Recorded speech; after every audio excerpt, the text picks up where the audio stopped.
Pakistan's former Prime Minister Imran Khan says that he's lucky to be alive, accusing the authorities of trying to kill him. Mr. Khan's supporters have clashed with security forces outside his home in recent days, while he's fighting a succession of legal cases against him, including charges of... Well, today the Pakistani government postponed regional elections in the important state of Punjab.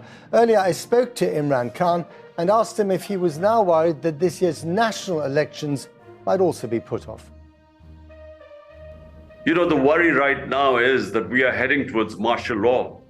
I mean, when basically this is now a total, complete violation of our constitution.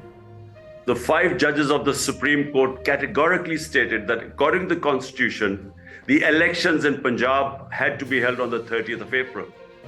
And beyond 30th of April meant that they were going beyond the constitution, the law of the land. So what has happened is worrisome to all of us that we are heading towards some sort of a military rule. If you carry on with your protests on the streets, will you not just perpetuate the cycle of violence that is undermining Pakistan and, frankly, worrying to the rest of the world? Matt, now look, let me put the facts on the table for you so that you know what is happening in Pakistan. When we were removed, not once did I do any demonstration that was beyond what the constitution allows me. Like, for instance, in France, there are protests on pensions.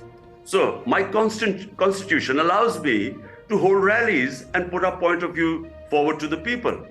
Now, since last 2 months, we were in power in 2 of the 4 provinces. We dissolved our governments.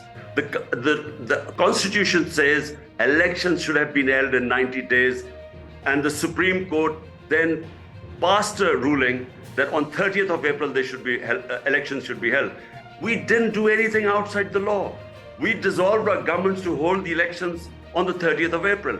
But what the government is doing, and this is the worry, now this is where the destabilization will take place, because they are now going against the constitution. And they now are pushing the elections forward, God knows when, simply because they know that they will lose in the elections. Okay. So Pakistan is a nuclear-armed power on the verge of bankruptcy, sitting on a geopolitical fault line, a very dangerous one. What are you doing, what are you personally doing to make the world lose less sleep right now? Well, look, you know, let's not worry about Pakistan's nuclear program, because the entire political spectrum, everyone believes that if one thing we need to keep secure is our nuclear program, because that's our guarantee for freedom. Because we have a neighbor 7 times the size of Pakistan, and clearly the 3 wars fought, and we just feel that, you know, we need that security of this nuclear cover. Pakistan has an enormous amount of influence on events in neighboring Afghanistan. Would you say to the Taliban running Afghanistan today to let the girls go to school? Look, Matt, look, Afghanistan has and Pakistan have a boundary border of 2,500 kilometers. No, I'm talking about schools here, specific. I don't want to deal with this. I am answering the question. What about schools? Will you tell them to let the girls go to school? Because I know the Afghan character much more than anyone there, especially in the Western countries. They do not like to be told what to do. Let me just say, if the Western countries want to influence Afghanistan, this current government, they must mainstream them. I kept telling them that, look, engage them. Get them involved in the mainstream. If you isolate them, what influence are you going to have on them? So if you mainstream them, let them have a stake, so then talk about human rights. Right now, you push them in an isolation. The money is frozen, and why would they listen to anyone?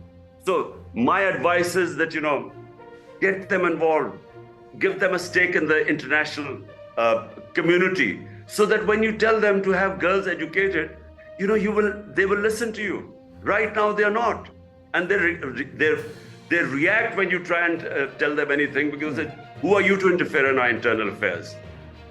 Okay, we're going to leave it there. Imran Khan, thank you very much for talking to us. Thank you, Matt.